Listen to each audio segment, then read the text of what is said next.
Hey boys, welcome to Strange Investigations. As always, I'm your host, Ron Swanson. Now today we are going to be getting into, once again, another controversial subject. You know me, I love my controversy.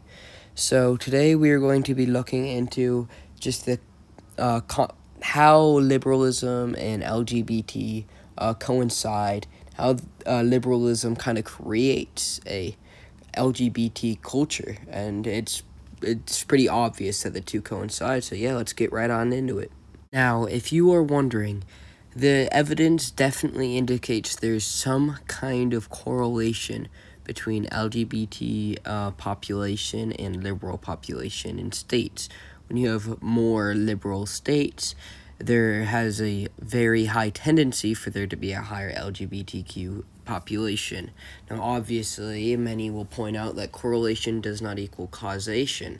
However, the more liberal a place gets, there's also similar trends that the LGBT population will follow suit. And that really begs the question on whether the two influence on each other. Evidence for this can be immediately seen when looking into the most LGBT filled population in all of the United States and the most liberal area in all of the United States, and that would be the District of Columbia or Washington, D.C. Now, this area has about a 10% LGBT population, so for every 10 people, there's going to be at least one member of the LGBT community in that population, which is just an insane rate, and it's going up in just about every city, and that includes DC, with the new Gen Zers coming along, where we are by far the most gay population, or the most gay generation. Unfortunately, it hurts to say, but it's true. But the DC voted about 95% Democratic in the 2016 election, so it is very safe to say they are the most liberal area in the United States as well. Now, you can also see that is very similar with other liberal areas that they have high rates of LGBT population. So the second highest in gay population is Oregon at 5.6%, and they're the highest out of all the states. So that's pretty high, and obviously Oregon is a very liberal area, and that follows with Nevada as well, 5.5. Now at fourth, you have the most liberal area in all of the United States, the most liberal state there is. Not the most liberal area, because that goes to D.C., but the most liberal state would be Massachusetts. They come at number 4 at 5.4%. Then at number 5 is California at 5.3%, and I believe they are the second most liberal. They're up there. They're top 5 for sure. Can't remember which place they take, though. I'll have to get back to that at some point.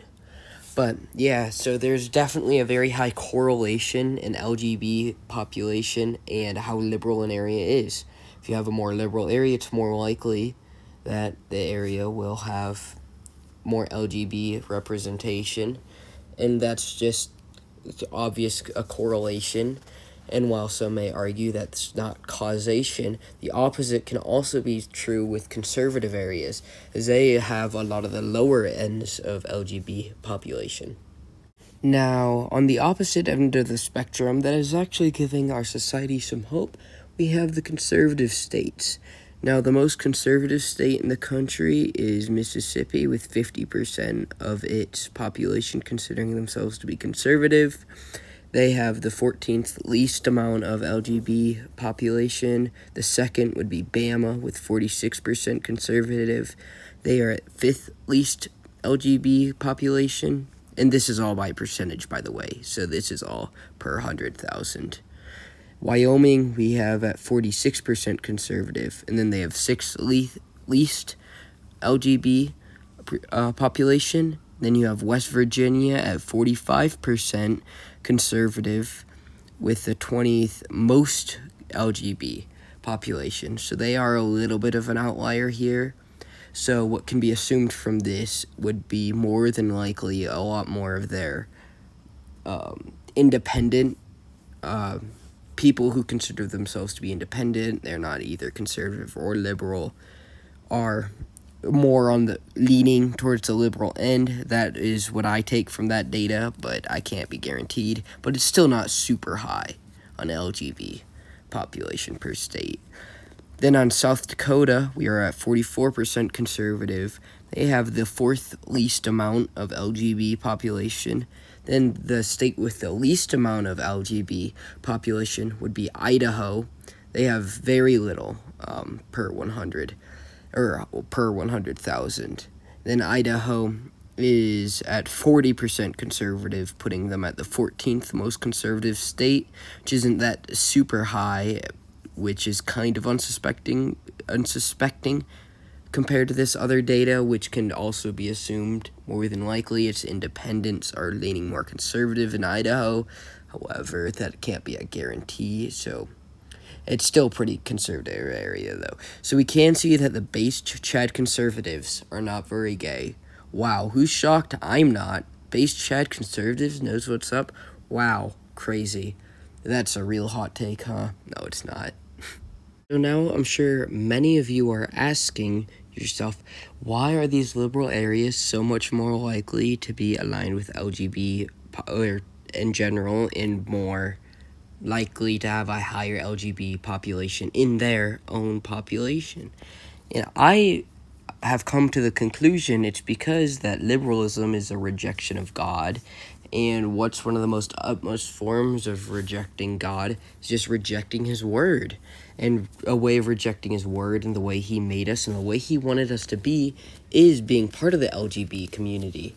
And yeah, so that's just an utmost rejection of what God asks us to do, is to go around sleeping with same sex or to pretend you're a woman when you're really a man, or the reverse is that as well.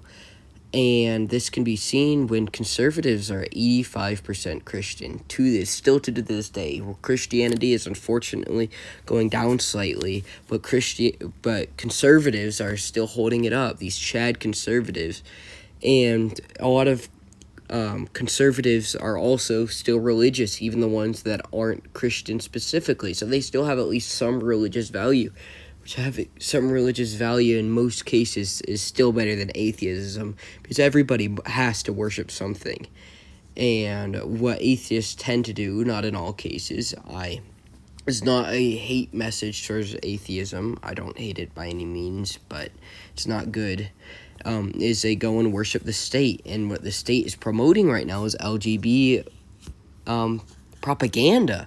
They're trying to make it so you accept it.